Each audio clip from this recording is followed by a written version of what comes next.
نحمده ونصلي على رسوله الكريم اما بعد اعوذ باللہ من الشیطان الرجیم بسم اللہ الرحمن الرحیم ان الشیطان لکم عدو فاتخذوه عدوا انما يدعو حزبه ليكونوا من اصحاب السعیر وقال تعالی وذکر فإن الذکرى تنفع المؤمنین وقال تعالی یا ایہا الذین آمنوا اجتنبوا کثیرا من الظن ان بعض الظن اثم ولا تجسسوا ولا یغتب بعضکم بعضا صدق اللہ مولانا العظیم۔ میرے عزیز و دوستو، اللہ رب العزت کا بے حد کرم ہے، احسان ہے کہ اللہ پاک نے ہمیں دین سیکھنے، سمجھنے اور عمل کے جذبے سے جمع فرمایا ہے۔ اللہ تعالی ہم سب کے آنے کو، جمع ہونے کو، مل بیٹھنے کو اپنی بارگاہ میں اعلیٰ درجے میں قبول فرمائے، کمی کوتاہیوں کو معاف فرمائے۔ اللہ پاک نے قرآن پاک میں اس بات کو بیان کیا کہ شیطان تمہارا دشمن ہے۔ ان الشیطان لکم عدو فاتخذوہ عدوا، فرمایا کہ شیطان تمہارا دشمن ہے، اور شیطان اور اس کی جماعت ان کی کوشش ہے کہ تمہیں جہنم کی طرف دھکیل دیں۔ دیکھیں، دشمن سے تو انسان اچھی توقع نہیں رکھتا، دشمن سے ہمیشہ انسان بچتا ہے اور بچنے کی کوشش کرتا ہے، لیکن یہ کیسا دشمن ہے کہ جسے ہم محبوب رکھتے ہیں اور جس کے اشاروں پر ہم چلتے ہیں۔ باقی اور دشمن جو ہیں، اگر کوئی مسلمان ایمان والا ہمارا دشمن نہ بھی ہو، محض کوئی آ کر کے ہمارے کان میں کہہ دے کہ بھئی فلاں آدمی تمہارے بارے میں کوئی پلاننگ کر رہا تھا، بس اتنا کہنے کی دیر ہے، آگے ہمارا کام خود شروع ہو جائے گا۔ یعنی یہاں اتنا سننے کے بعد ہم فوراً جو ہے اس کے لیے سوچنا شروع کر دیں گے اور طرح طرح کی باتیں ذہن میں لانا شروع کر دیں گے۔ اور یہاں اللہ پاک نے واشگاف الفاظ میں، کھلے الفاظ میں فرمایا کہ یہ تمہارا دشمن ہے، اور فرمایا کہ اس سے بچو۔ لیکن ہم اس کو دشمن سمجھنے کے لیے تیار نہیں، بلکہ ہم سمجھتے ہیں کہ شاید ہمیں سب سے زیادہ پیارا ہی یہ ہے۔ اور شیطان کا کام کیا ہے؟ وہ ہمارے ذہن میں ایک وسوسہ ڈالتا ہے، اس سے زیادہ وہ کچھ کر نہیں سکتا۔ شیطان اس سے زیادہ کچھ نہیں کر سکتا کہ وہ ہمارے ذہن میں ایک وسوسہ ڈالتا ہے، ایک خیال ڈالتا ہے، اس خیال پر پھر عمارت ہم خود قائم کرتے ہیں۔ بس اس نے اتنا کام کیا کہ ایک خیال ڈال دیا، اس خیال پر پھر ہم سوچتے رہتے ہیں اور ایک عمارت کھڑی کر لیتے ہیں۔ تو اللہ پاک نے جو دوسری آیت تلاوت کی تو اس میں کئی سارے گناہوں کا ذکر کیا، ان میں سے ایک گناہ بدگمانی، اس کا ذکر کیا۔ ہمارے ہاں فساد کی جڑ جو ہے، گھروں میں فساد ہو، خاندانوں میں فساد ہو، دوستوں میں فساد ہو، محلوں میں فساد ہو، جہاں بھی فساد ہے اس کے پیچھے اگر خیال کریں گے تو بدگمانی ہو، بدگمانی۔ مثلا ساس بہو کے بارے میں کہتی ہے یہ پتہ نہیں کیا پڑھتی رہتی ہے، یہ بہو کیا پڑھتی رہتی ہے، اور کبھی کہے گی کہ یہ اور اس کی ماں جو ہے وہ تو کرنے کرانے والے لوگ ہیں، اور بہو جو ہے وہ اسی طرح کے الزامات جو ہے وہ ساس پر دھریں گی، وہ ہر وقت بیٹھی رہتی ہے، پڑھتی رہتی ہے، میری طرف منہ کر کے پھونکتی رہتی ہے، تو یہ بدگمانی ہے، بدگمانی ہے۔ اور یہ بدگمانی بڑھتے بڑھتے بڑھتے بڑھتے خاندانوں میں فساد کا ذریعہ، میاں بیوی میں جھگڑے اور فساد کا ذریعہ، دوستوں میں فساد اور جھگڑے کا ذریعہ، تو یہ یہاں تک نوبت پہنچتی۔ مفتیان کرام جو فتاوی وجات کا کام کرتے ہیں، ان کا کہنا یہ ہے کہ سب سے زیادہ جو ہمارے پاس فتاوی آتے ہیں تو وہ میاں بیوی کی لڑائی کے آتے ہیں، طلاق کے آتے ہیں، سب سے زیادہ۔ اب اگر میاں بیوی کی لڑائی کو آپ سمجھیں تھوڑا سا، تو بیوی کا شکوہ یہ ہوتا ہے کہ یہ موبائل کو ٹائم دیتا ہے، موبائل دیکھتا رہتا ہے، موبائل میں پتہ نہیں کیا ہے، کسی سے باتیں کرتا رہتا ہے، مجھے ٹائم نہیں دیتا، یہ بیوی کو شکوہ ہے۔ اور شوہر کو بعض دفعہ بیوی سے شکوہ ہوتا ہے کہ میں تو آفس چلا جاتا ہوں، یہ پیچھے اپنی ماں سے لگی رہتی ہے۔ یعنی ہم اگر غور کریں گے تو بدگمانی، بدگمانی، اور اللہ پاک نے اس سے منع فرمایا ہے، اس سے منع فرمایا ہے۔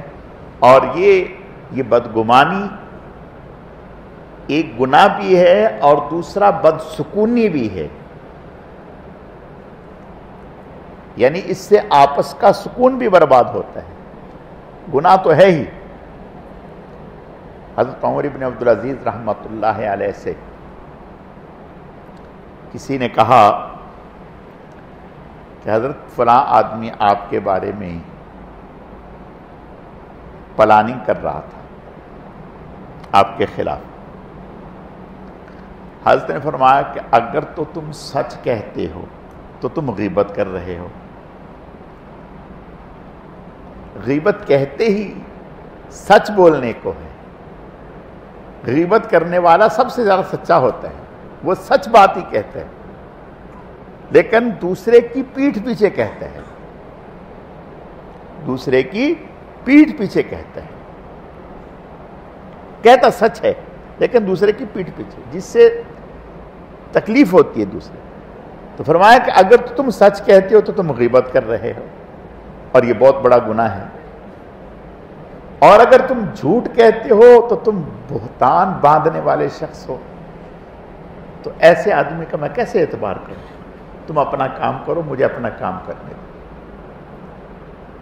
اب بتائیں کہ یہ شخص آئندہ کبھی حضرت کے کان میں کوئی ایسی بات ڈالے گا؟ کبھی نہیں۔ بات ڈالنے والا وہاں ڈالتا ہے جہاں بات کا اثر لیا جاتا ہے، جہاں بات کا اثر لیا جاتا ہے۔ جہاں بات کا اثر نہ لیا جائے تو وہاں بات ڈالنے والا بات نہیں ڈالے گا۔ اور بدگمانی، اللہ ہماری حفاظت فرمائے، کسی کے بارے میں بھی ہو سکتی ہے، اچھے کے بارے میں، برے کے بارے میں، نیک کے بارے میں، بد کے بارے میں، حتیٰ کہ نبی کے بارے میں بھی بدگمانی آ سکتی ہے۔ میں اس کی ایک دو مثالیں عرض کروں۔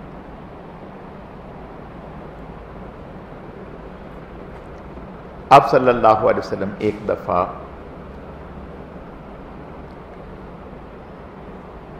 مسجد میں تھے، غالباً اعتکاف میں تھے، آپ کی زوجہ محترمہ آپ سے ملنے کے لیے تشریف لائیں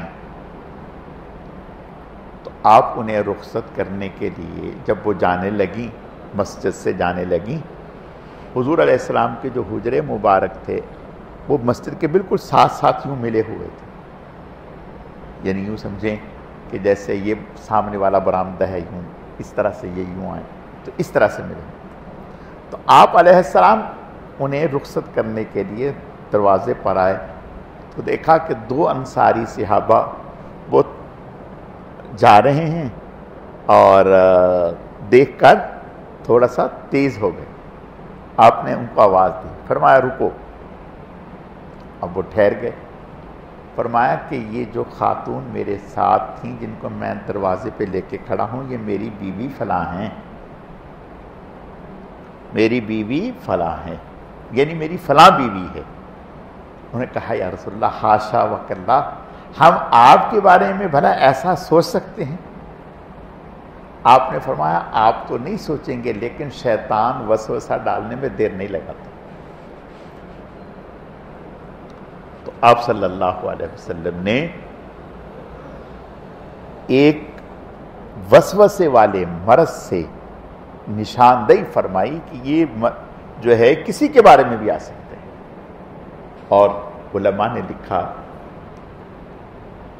کہ بدگمانی یعنی بدگمانی کسی کے بارے میں بھی آ سکتی ہے. علماء نے لکھا کہ آدمی کو اس بات کی کوشش بھی کرنی چاہیے کہ وہ ایسا موقع فراہم نہ کرے کہ دوسرے کو بدگمانی ہو.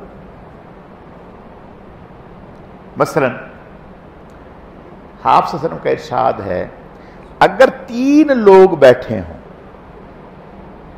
3 لوگ بیٹھے ہیں تو فرمایا اب 2 ایک دوسرے کے کان میں کوئی بات نہ کریں.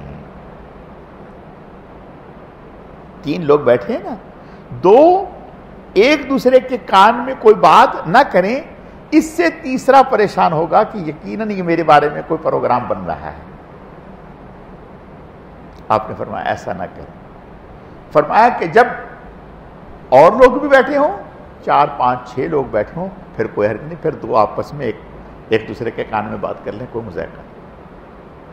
لیکن اگر 3 ہو تو پھر ایسا نہ کریں. اس سے بھی مقصد دوسرے کو بدگمانی سے بچانا ہے، بدگمانی سے بچانا ہے. آپ صلی اللہ علیہ وسلم نے ایک دفعہ قبیلہ بنی مستلق، یہ عرب کا ایک قبیلہ ہے، اس قبیلے کے جو بڑے تھے حارث بن زرار غالباً، وہ حضور علیہ السلام کے پاس آئے. آپ نے انہیں اسلام کی دعوت دی، انہوں نے اسلام قبول کر لیا. جب اسلام قبول کر لیا تو آپ نے انہیں اسلام کی تعلیمات دیں، نماز بتایا اور زکوٰۃ کا بتلایا، اور فرمایا کہ بھی زکوٰۃ دینی ہے. تو انہوں نے کہا کہ ٹھیک ہے، ہم انشاءاللہ زکوٰۃ دیں گے. تو انہوں نے یوں حضور سے کہا کہ میں اپنے قبیلے میں جا کر لوگوں کو اسلام کی دعوت دوں گا، جو لوگ مسلمان ہو جائیں گے تو میں ان سے زکوٰۃ اکٹھی کر کے رکھوں گا. آپ فلاں تاریخ کو کسی کو بھیج دیں تو جو بھی زکوٰۃ جمع ہوئی ہوگی وہ ہم ان کو دے دیں. آپ نے فرمایا ٹھیک. آپ صلی اللہ علیہ وسلم نے ایک صحابی تھے ولید ابن عقبہ رضی اللہ تعالی، انہیں بھیجا. فرمایا کہ جاؤ اور جا کر کے ان سے زکوٰۃ وصول کر کے لاؤ، کیونکہ فلاں تاریخ کا وعدہ تھا تو لہذا ان سے زکوٰۃ وصول کر کے آؤ. جب یہ گئے تو 2 طرح کی روایتیں ہیں. ایک یہ کہ جب انہیں پتہ چلا کہ بھئی حضور کے عامل ہمارے پاس آ رہے ہیں تو وہ استقبال میں کہ پہلی مرتبہ حضور کا نمائندہ ہمارے پاس آ رہا ہے، استقبال کے لیے شہر سے باہر نکل آئے. ان کی اس قبیلے سے پہلے دشمنی رہی تھی. ان کے دل میں یہ خیال پیدا ہوا کہ یہ تو مجھے قتل کرنے کے چکر میں ہے. یہ دل میں خیال آیا پہلی دشمنی کی وجہ سے. یہ یہیں سے واپس ہو گئے دور سے، اور ان سے ملے بھی نہیں، ان سے ذکر بھی نہیں کیا. ایک روایت یہ ہے. ایک روایت یہ ہے کہ یہ وہاں گئے ہی نہیں، راستے میں ہی سابقہ جو ان سے دشمنی رہی تھی اس کے خیال سے راستے سے ہی واپس ہو گئے، اور واپس جا کر کے حضور علیہ السلام سے یہ کہا کہ یا رسول اللہ، وہ تو قریب تھا کہ مجھے قتل کر دیتے، زکوٰۃ تو بہت آگے کی بات ہے. جب یہ بات آپ نے سنی تو آپ کو سخت دھچکا لگا، ناگواری ہوئی. آپ نے حضرت خالد بن ولید رضی اللہ تعالیٰ عنہ کو ایک لشکر دے کر روانہ کر دیا اور فرمایا کہ جاؤ صورتحال کا جائزہ لو، اگر ایسا ہی ہے تو پھر ان کے ساتھ قتال کرو. انہوں نے انتظار کیا کہ بھئی حضور نے ہم سے وعدہ کیا تھا، اور آپ صلی اللہ علیہ وسلم نے کبھی وعدے کی خلاف ورزی نہیں کی. ہمیشہ آپ جو بات کہتے تھے اس بات کے اوپر سب سے زیادہ مضبوط تھے. تو حضور علیہ السلام کا وہ وقت جو آپ نے ہمیں فرمایا تھا وہ گزر گیا، بندہ آپ کا نہیں آیا، تو پتہ تو کریں خیر ہے. تو وہ اپنے چند ایک مسلمانوں کو ساتھ لے کر ایک گویا وفد کی شکل میں مدینہ کا سفر انہوں نے شروع کر دیا. وہ ادھر سے مدینہ آ رہے ہیں اور ادھر سے حضرت خالد بن ولید رضی اللہ تعالیٰ لشکر لے کر ان کی طرف جا رہے ہیں. دونوں کا ٹاکرا ہو گیا. انہوں نے حضرت خالد بن ولید سے پوچھا کہ آپ کدھر؟ انہوں نے کہا تمہاری طرف. تمہاری طرف؟ کہنے لگا کیوں، خیریت؟ کہا کہ تم نے اسلام سے پھر بھی گئے اور زکوٰۃ دینے سے بھی انکار کر دیا اور حضور کے عامل کو قتل کرنے کا بھی پلان بنا لیا تھا. انہوں نے کہا توبہ توبہ توبہ، ہم تو ایسا سوچ بھی نہیں سکتے. ہم تو سوچ بھی نہیں سکتے، بلکہ ہم سب انتظار کرتے رہے، بلکہ وہ تو آیا ہی تک نہیں ہمارے پاس. جب ہمارے پاس آیا ہی نہیں، ہم انتظار کرتے رہے، تو ہم نے آپس میں مشورہ کیا کہ ایسا تو ہو نہیں سکتا کہ حضور وعدہ خلافی کریں، یقیناً کوئی وجہ ہوئی ہوگی. تو ہم جو ہیں جائیں حضور کی خدمت میں، خود جا کر کے بتائیں بھی اور پیش بھی کر دیں. حضرت خالد بن ولید رضی اللہ تعالیٰ فرمانے کہ ٹھیک ہے چلو میرے ساتھ پھر اگر ایسی بات ہے. اور ایک روایت یہ ہے کہ حضور علیہ السلام نے حضرت خالد بن ولید سے جب فرمایا کہ آپ تحقیق کریں، تو حضرت خالد بن ولید رضی اللہ تعالیٰ خفیہ طریقے سے تشریف لے گئے اور جا کر کے اس آبادی میں دیکھا تو وہ لوگ باقاعدہ نماز، اذان، اسلام کے احکامات، تعلیمات پر پابند تھے. یعنی ان میں کوئی ایسی چیز نہیں پائی جا رہی تھی جس سے یہ پتہ چلے کہ وہ اسلام سے نکل گئے، مرتد ہو گئے. پھر حضرت خالد بن ولید رضی اللہ تعالیٰ ان سے ملے اور ان کو ذکر کیا. خیر جب وہ حضور کے پاس آئے تو انہوں نے آ کر کے حضور سے کہا. حضور علیہ الصلوۃ والتسلیم نے ان سے پوچھا کہ بھئی اب یہ پریشان، اللہ نے آیتیں اتار دی، ان جاءکم فاسق بنبأ فتبینوا ان تصیبوا قوما بجہالۃ فتصبحوا علی ما فعلتم نادمین. اگر تمہارے پاس اس طرح کی کوئی خبر لے کر کے آئے تو محض اس کی خبر پر یقین نہ کرو جب تک کہ پورے طور پر تحقیق نہ کر لو.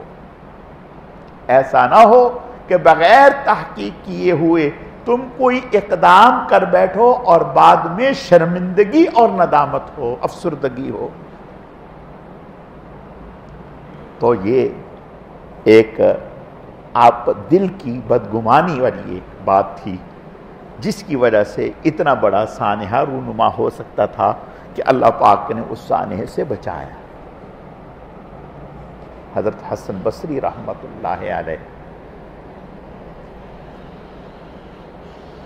ایک دفعہ ساحل پر تشریف لے جا رہے تھے. جب ساحل پر تشریف لے جا رہے تھے تو نظر پڑی کہ سامنے ایک خاتون ہے اور اس نے اپنا سر جو ہے ایک شخص جو ہے اس کی گود میں رکھا ہوا ہے، اور یہ جو شخص ہے اس کے ہاتھ میں بوتل ہے یا کوئی ایسی چیز ہے، تو یہ کبھی خود پیتا ہے کبھی اس خاتون کو پلاتا ہے. تو حضرت حسن بصری رحمۃ اللہ علیہ نے دور سے دیکھا تو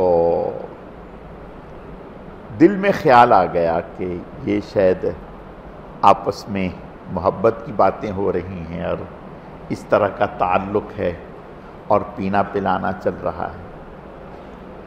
اللہ کا کرنا حضرت حسن بصری رحمۃ اللہ علیہ وہ ساحل پر چلتے چلتے بالکل اس جگہ آ گئے جہاں سے یہ لوگ دونوں قریب بیٹھے ہوئے تھے. تو یکدم دریا میں شور ہوا کہ بچاؤ بچاؤ بچاؤ بچاؤ، ہم مر گئے، ڈوب گئے. تو دیکھا کہ وہ کشتی الٹ گئی، وہ جو کشتی میں کچھ لوگ سوار تھے وہ پانی میں ڈوب رہے تھے. تو وہ جو شخص تھا جس نے اپنی گود میں اس خاتون کا سر رکھا ہوا تھا، اس نے فوراً بھاگا، چھلانگ لگائی، جیسے کیسے بھی کیا. 6 لوگوں کو یا 7 لوگوں کو اس نے نکالا اور بچایا اور بچا کے کنارے پہ ڈالا. 7واں یا 8واں آدمی ڈبکیں لے رہا تھا. اس نے حضرت حسن بصری سے کہا کہ اب اس کو آپ بچائیں، اس کو آپ بچائیں. حضرت حسن بصری رحمہ اللہ تو جانتے نہیں تھے تیراکی، اور دل میں خیال ہوا کہ جس کے بارے میں نے یہ گمان کیا تھا اس سے اللہ نے کتنا بڑا کام لیا. اور خیر اس نے پھر چھلانگ لگائی اور اس آدمی کو بھی نکال دیا. نکالنے کے بعد حضرت حسن بصری رحمۃ اللہ علیہ سے کہنے لگا کہ آپ جو مجھے غور غور سے دیکھ رہے تھے تو میں سمجھ گیا تھا کہ آپ کیا سمجھ رہے ہیں. یہ جو خاتون ہے یہ میری والدہ ہیں، یہ میری والدہ ہیں، یہ بیمار ہیں. میں ان کو کندھے پہ سے اٹھا کے لایا تھا تو میں تھک گیا اور پیاس کی شدت مجھے بھی تھی، اسے بھی تھی. تو وہ جو بوتل آپ دیکھ رہے تھے، یہ جس میں آپ دیکھ رہے تھے کہ میں ان کو پیاس کا تقاضا ہوتا تو ان کو پلاتا، کچھ 2 گھونٹ میں پی لیتا تاکہ اپنا ہونٹ گیلا کروں. حسن بصری رحمہ اللہ نے توبہ کی اور معافی مانگی کہ بھئی آئندہ کسی کے ظاہر کو دیکھ کر اس کے بارے میں کوئی میں رائے قائم نہیں کروں گا، کوئی رائے قائم نہیں کروں گا. تو اللہ ہماری حفاظت فرمائے. شیطان جو ہے اس کا یہ کام ہے، شیطان کا کام ہے کہ وہ ہمیشہ بدگمانی دلوں میں لاتا ہے، دلوں میں بدگمانی لاتا ہے.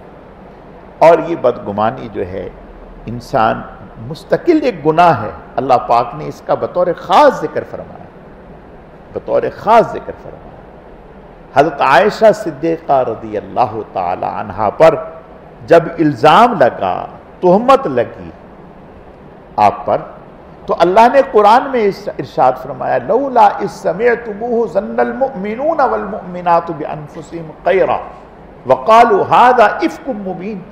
کیوں نہ ایسا کیا ایمان والوں نے جب انہوں نے اس بات کو سنا تھا تو وہ کہتے سبحانک ھذا بہتان عظیم، یہ تو بہتان عظیم ہے. یعنی ایمان والے مرد اور ایمان والی عورتوں سے اچھا گمان انہوں نے کیوں نہ کیا، بدگمانی کیوں کی، بدگمانی کیوں کی. یعنی شریعت مطہرہ ہمیں اس بات کی تعلیم دیتی ہے کہ ہم بدگمانی سے بچیں، اچھا گمان رکھیں، اچھا خیال رکھیں۔ اور آپ صلی اللہ علیہ وسلم کی تعلیمات بھی یہ ہے کہ ایک تو بدگمانی نہ کریں، اور دوسرا یہ فرمایا کہ اپنے آپ کو ایسے موقع سے بھی بچائیں، ایسا موقع فراہم نہ کریں کہ آپ کو دیکھ کر کوئی بدگمان ہو سکے۔ خود بھی اس بات کا خیال رکھیں کہ ہم ایسا موقع نہ دیں۔ اللہ تعالیٰ سمجھنے کی، عمل کرنے کی توفیق عطا فرمائے۔ الحمدللہ رب العالمین والعاقبۃ للمتقین والصلاة والسلام علی سید المرسلین اللہم صلی علی محمد النبی الامی وعلی آلہ واصحابہ وبارک وسلم وصلی علیہ۔ اے اللہ، جتنا بھی درود شریف محض آپ کی توفیق اور آپ کے فضل سے پڑھا گیا، اسے اپنی بارگاہ میں بے حد قبول فرما، کمی کوتاہیوں کو معاف فرما، اس کا اجر و ثواب جناب رسول اللہ صلی اللہ علیہ وسلم کی خدمت میں بطور تحفہ اور ہدیہ قبول فرما۔ پھر آپ علیہ السلام کے صدقہ اور طفیل سے آپ کے ازواج، اہل بیت، خلفائے راشدین 10 مبشرہ، تمام صحابہ کرام و صحابیات، تمام انبیاء کرام، حضرت شیخ الحدیث رحمۃ اللہ علیہ، ہمارے حضرت جی رحمۃ اللہ علیہ، سلسلے کے تمام اکابر اصلاح بزرگان دین، مشائخ اعظام، ہم سب کے والدین، ہم سب کے اساتذہ کرام، پوری امت کو اے اللہ اس کا اجر و ثواب پہنچا۔ اے اللہ، درود شریف کے اس مبارک عمل کو آپ صلی اللہ علیہ وسلم کے قرب خاص کے حصول کا ذریعہ فرما، آپ کی دعاؤں میں ہمیں شامل فرما۔ اے اللہ، اس مبارک عمل کی برکت سے ہم سب کا خاتمہ ایمان پر فرما، اپنے اپنے وقت پر پاکیزہ طیب کلمے والی موت نصیب فرما۔ اے اللہ، بیماروں کو صحت و تندرستی عطا فرما، مسلمان مرحومین کی مغفرت فرما۔ اے اللہ، ہم سب کو اپنی محبت، اپنا تعلق نصیب فرما، اپنا قرب نصیب فرما۔ اے اللہ، ہر قسم کے ظاہری گناہوں سے اور چھپے ہوئے گناہوں سے بچنے کی توفیق عطا فرما۔ اے اللہ، ظاہر میں بھی تقوی نصیب فرما، باطن میں بھی تقوی نصیب فرما، کھلے ہوئے گناہوں سے بھی بچنے کی توفیق عطا فرما، چھپے ہوئے پوشیدہ گناہوں سے بھی بچنے کی توفیق عطا فرما۔ اے اللہ، جو ظاہر کے گناہ ہیں ان سے بھی بچا لیجئے، جو باطن کے گناہ ہیں ان سے بھی بچا لیجئے۔ اے اللہ، اپنے کرم سے ہمارے ہر عمل میں اخلاص پیدا فرما دیجیے، اپنی رضا نصیب فرما دیجیے۔ یا اللہ، ہمارے ملک کی حفاظت فرمائیے، ہمارے ملک کو اے اللہ ہر طرح کی آفات اور ناگہانیوں سے بچا لیجیے۔ یا اللہ پاک، فلسطین کے مظلوم مسلمانوں کی امداد فرما دیجیے، انہیں ظالموں کے ظلم سے نجات عطا فرما دیجیے، انہیں فتح اور کامیابیوں سے ہمکنار فرما دیجیے۔ یا اللہ پاک، جو قافلہ استقامت غزہ کے مظلوم مسلمانوں کی معاونت کے لیے، داد رسی کے لیے یا اللہ پاک رواں دواں ہے، اس قافلے کی ہر طرح سے حفاظت فرما دیجیے۔ یا اللہ پاک، اس قافلے میں جو غیر مسلم ہیں اور وہ مسلمانوں کی ہمدردی میں یا اللہ پاک نکلے ہوئے ہیں، اے اللہ ان کے اس مجاہدے پر، اس عظیم عمل پر انہیں کلمے کی دولت سے مالا مال فرما دیجیے، اسلام کی دولت سے مالا مال فرما دیجیے۔ یا اللہ پاک، مسلمانوں کے اس عمل کو جو وہ اختیار کیے ہوئے ہیں، اے اللہ پوری امت کے لیے صدقہ جاریہ بنا دیجیے۔ یا اللہ پاک، اپنے کرم سے ہمارے ملک میں اور سعودیہ میں یا اللہ پاک جو دفاعی اتحاد اور اتفاق ہوا ہے، اے اللہ اس میں استقامت نصیب فرما دیجیے، ہر قسم کے شرور سے اے اللہ اس دفاعی معاہدے کی حفاظت فرما دیجیے۔ باقی جو اسلامی ممالک ہیں انہیں بھی یا اللہ پاک اس کا حصہ بنا دیجیے، پوری مسلمان طاقتوں کو متفق اور متحد ہو کر دنیا کفر کا مقابلہ کرنے کی توفیق عطا فرما دیجیے۔ یا اللہ پاک، جتنے بھی اسلامی ممالک ہیں سب کی ہر طرح سے حفاظت فرما دیجیے۔ یا اللہ پاک، خاص طور پر فلسطین کی مدد فرما دیجیے۔ اے اللہ انہیں آزادی والی نعمت سے مالا مال فرما دیجیے، اے اللہ ان کی قربانیوں کو قبول فرما دیجیے۔ سبحان ربک رب العزت عما یصفون وسلام علی المرسلین والحمد للہ رب العالمین برحمتک یا ارحم الراحمین۔